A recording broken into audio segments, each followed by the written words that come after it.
remarks. From the stage here for Mr. Johnson and Aaron, we'll open up the Q&A. What we do ask is raise your hand, we'll call on you, and you get the mic. Please introduce yourself and your affiliation. After the Q&A, we'll do a photo op here at the top of the stage, and then we will break down for one-on-ones. So let's take on.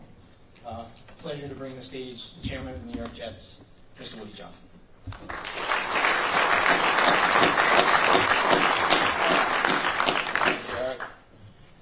Good afternoon, everybody. How are you all doing? Really good. This is a happy day for my brother and I, for the organization here, and especially for the Jets fans all over. The fact that we're here today is really a testament to what's been going on here and what the coach and the general manager and the staff has built over the last 2 years. The culture that enabled us to attract somebody of the caliber that we're looking at right now, Aaron Rodgers, Hall of Famer, future Hall of Famer. Aaron is a tremendous player, is an understatement, and he makes everybody around him better. And we're so happy to have him. We are delighted and happy. We couldn't be happier to have him as a New York Jet. I just like to have a round of applause right there.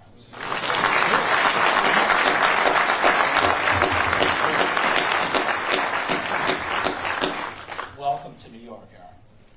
Glad to have you.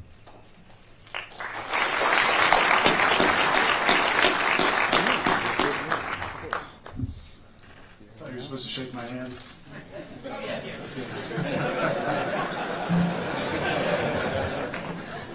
I want to say thank you to Christopher and Woody for bringing me here. Obviously, Coach Sala, Joe Douglas, my agent, Dave Dunn. This is a surreal day for me. After spending 18 years in the same city, it's been a lot of introductions today, meet a lot of people, but there's a lot of excitement. I'm here because I believe in this team. I believe in Coach Sala. I believe in the direction of Joe Douglas. Obviously, he's drafted really well the last couple of years, having offensive and defensive rookie of the year. A big thanks to the Jets organization. Obviously, a big thanks to the Green Bay Packers organization for an incredible run. That chapter is over now, and I'm excited about the new adventure here in New York. So I'll open up to questions now. You want to raise your hand?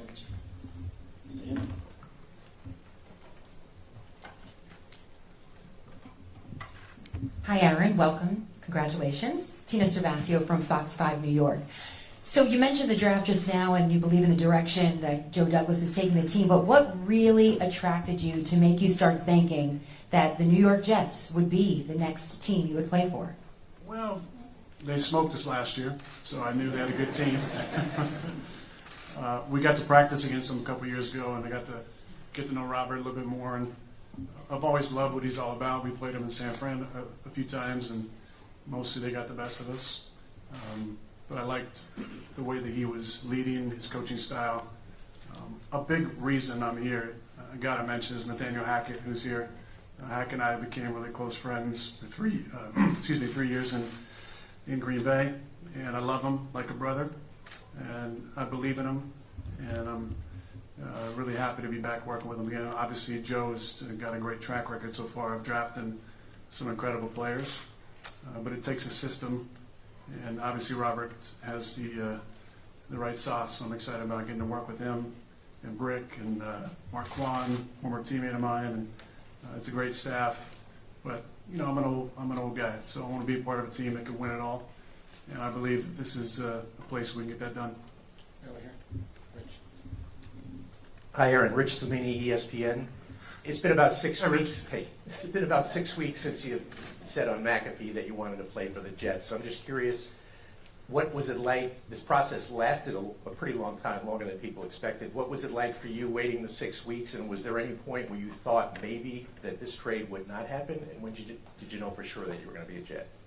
Not really. I believed it was going to happen the entire time. Just a matter of, I think, waiting each other out. My intention coming out of the darkness was to pursue this opportunity, and I enjoyed the meeting with Woody and Christopher came out.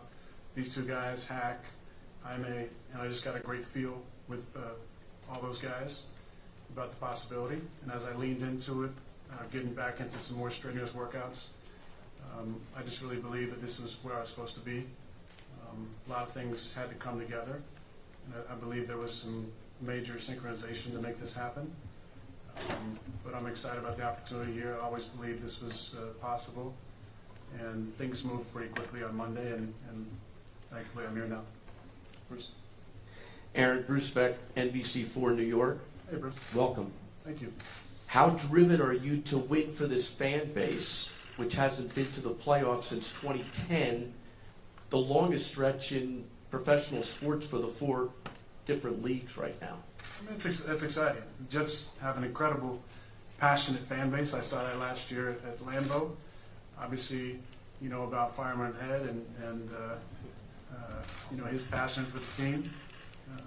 I think that's an exciting draw to this as well, as being a part of something special. I grew up watching old VHS tapes of the Super Bowls, and so obviously I know about the guarantee and Broadway Joe. Been a while since then. I noticed walking in this morning that Super Bowl III trophy is looking a little lonely. So. Right. Hey, Aaron. Brian Costello, New York Post. In your view, is this, you're here for 2023 and then we'll see what happens, or do you view this as more than a one-year thing right now? Yeah, right now I'm just going to focus on this season, and I'm excited about being here. I expect to be here for the duration of the off season, and I'm excited to get to know my new teammates and the coaching staff and the organization, and obviously I have a background with Coach Hackett and that offense, but I'm excited about just diving in and being a part of this group and getting to know some of the names of my teammates, and also I'm excited about working with all you guys. I've heard a lot about the New York media, and excited to see what that's all about. Matt Schneidman, The Athletic. Hi, Matt. Hi, Aaron. So you obviously said with Pat and AJ that you would have liked more direct communication about moving on from you. Then Brian comes out and says, we tried to, he just didn't respond to what actually happened this offseason between the two sides that led us to where we are now? I mean, I don't know if I need to really get into the specifics. I will say, people that know me, I'm fortunate to live in a beautiful house. The only downside is I have very limited cell service. So if you want to get a hold of me, I have to see your face. You got to FaceTime me. So the only response to the communication thing is there's records in your phone about who called you, when, FaceTime, and there wasn't any specific FaceTimes from any of those numbers that I was looking at. That's neither here nor there because we're in this position.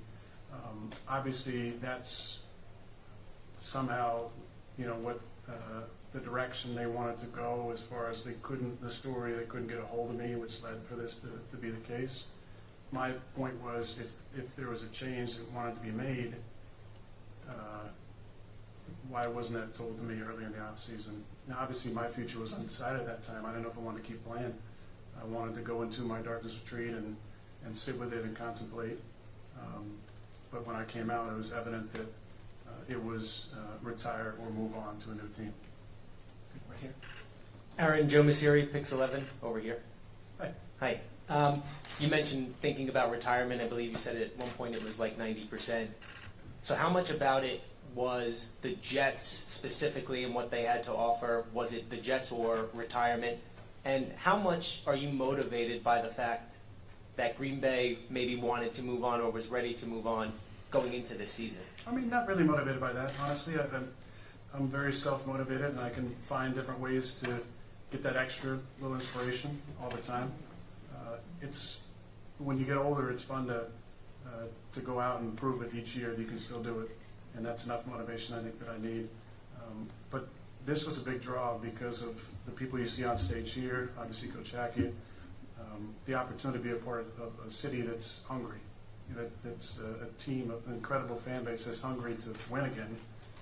12 years without the playoff, not Super Bowl wins since Super Bowl III. It's been a long time. So the opportunity to be a part of something special here, it's different. It's similar to Green Bay in that way. When you win in a city like Green Bay, I assume for a team like the New York Jets, you go down in history. There's something special about adding that to your legacy.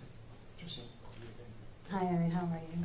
Justine Anderson, Hi, CBS Justine. Sports. Good to see you. You specifically said that right now you just want to focus on this season, but can you specify whether you were asked by Jets brass for a longer investment in terms of your time, given the resources that they're giving up to get you?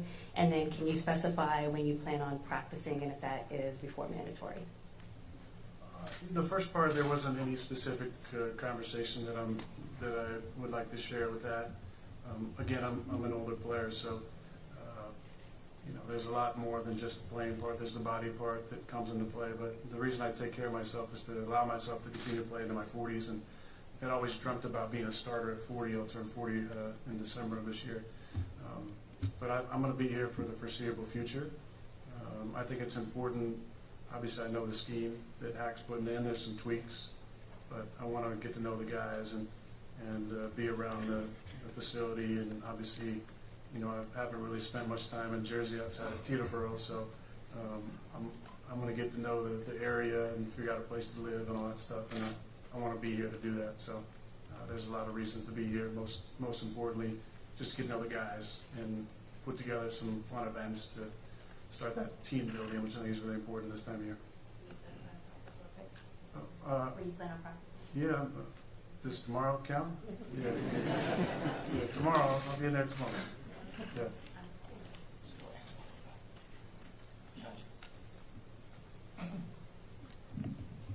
Hey, Aaron, Antoine Staley for the New York Daily News. How you doing? Good. I just wanted to know your motivation to continue to play at this point. Obviously, you said you were 90% retired once you went to the Darkness Retreat. So just what motivates you at this point to continue to keep going at almost age 40? Well, it's joy. You want to be having fun what you're doing. If you're not enjoying it, then it's time to do something else. And I think the opportunity to work with Nathaniel again, to work with Robert, to be around Joe, to be around the Johnsons and the vision they have for the team. I think the excitement of a new chapter has really been fueling my off-season workout so far, and just the overall excitement level. I've mentioned the Jets fans, they're an incredibly passionate group. I'm excited to meet them, to play in front of them, but to be a part of something special is what keeps you coming back. And I think this is building right now. And what Coach has done the last couple of years, he's building something special the right way with the right values, the right type of leadership, and I think I can just fit in perfectly. I'm not here to be a savior of any kind. I'm just here to be the best quarterback I can be, to lead authentically, and to inspire the guys around me to raise their level of play to an even greater spot. Aaron, Zach Rosenblatt with The Athletic. You alluded to this before, but whenever somebody comes here, they talk about can he handle the New York media, the market, all that stuff. I'm curious what you think about moving to a big market like this and how you think the added attention, how you think you'll be able to handle that. I'm excited about it. I definitely have heard a lot about the media. You guys have a job to do. You're very good at it. I'm excited about the opportunity to work with you all, to get to know you guys. And I've been in Green Bay for 18 years. It's a long time in a small town. It's been great. I grew up in a small town. I think when you grow up in a tiny little town in Northern California, you dream about being in a big city. You dream about living in a big city and having places to go eat and interesting things to do. And obviously, with the city being 40 minutes away, you got a lot of that stuff. But I'm excited about the opportunity. Look forward to meeting you all and starting a relationship. Take a couple more. Aaron, Ryan Dunleavy from the New York Post. All right. Right. There's certainly a sense of deja vu here with a Packers icon coming to the Jets. I'm wondering, I don't know what your relationship is with Brett, if you guys talked at all about this and any idea of what to expect here, and then was there any hesitation on your part, I guess, making the same exact jump that the guy you've been compared to your whole career made? Well, he had a legendary career. It is very ironic that our paths have kind of taken another step in the same direction. Brett and I, over the years, had talked about this transition and what it was like. but that was different coaching staff, different GM, different circumstances. I'm excited about the opportunity to work with these guys and my teammates and coaching staff. But nice pictures, Zach. Good job. But we haven't talked specifically about this opportunity. Aaron, Ian O'Connor, HarperCollins. Hey, Aaron. Just wondering, there's obviously been a lot of conversation about how you can elevate the Jets, but you mentioned legacy earlier. What do you think winning a championship for a New York franchise that hasn't won one in decades would do for your historical standing in the sport? Well, I mean, I don't really know about the historical standing in the sport. I think more from this organization standpoint, it'd be really special. There's some iconic names that have played here, probably none more iconic than number 12. And I heard what he said about unretiring his number, but to me, 12 is Broadway Joe, and I didn't want to even go down that path, and I'm excited about going back to my college number. But there's something special about playing in the city for a team like this with a storied franchise. And the, obviously going way, way back to Super Bowl III, to be a part of something special would definitely help you go down in the history of an organization. I'll already have 18 years in an incredibly iconic organization, and it'd be fun to be a part of the history of this one as well. Thank you, everybody. We will do the photo op right now and write down for one-on-ones. Appreciate everybody for coming. Thank you so much.